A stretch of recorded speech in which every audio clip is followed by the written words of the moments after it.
Duck Pack and Track app helps make moving and storage easier, and it's simple to use. Here's how it works. Apply the Pack and Track labels to your boxes and write an identifier on the label. Open the app on your phone, then click the Scan button. Use your phone's camera to scan the QR code on the box label. Now it's time to add the name and list of what's inside. Tap here to add or edit the box name, or here to add or edit the location of the box.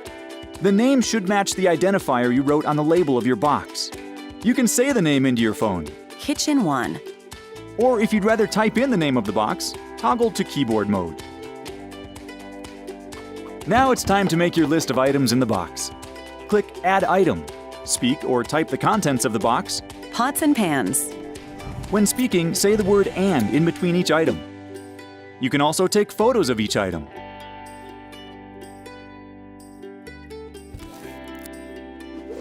After your lists have been created and you want to review all of your boxes, select the My Boxes button on the main screen.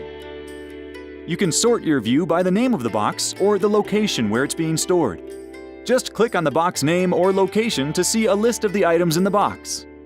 You can also rename your box, change the noted location of the box, or edit the content list.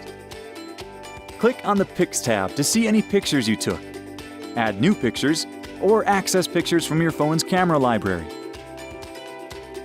When you're ready to find specific items that you stored, click the Find button on the main screen. Say or type the name of the item you're looking for. Coffee maker. And Pack and Track will tell you where it's located. You can also scan the QR code on the box label to see a complete list of all the items in that box. Head over to the Settings page for more information, like how to sync your Pack and Track lists to the cloud, or link them to your email account so you can share your lists out. With the Pack and Track app, the answer to the question, "Now where did I put that thing?" is always at your fingertips. Duck Pack and Track. Store it smart. Find it fast.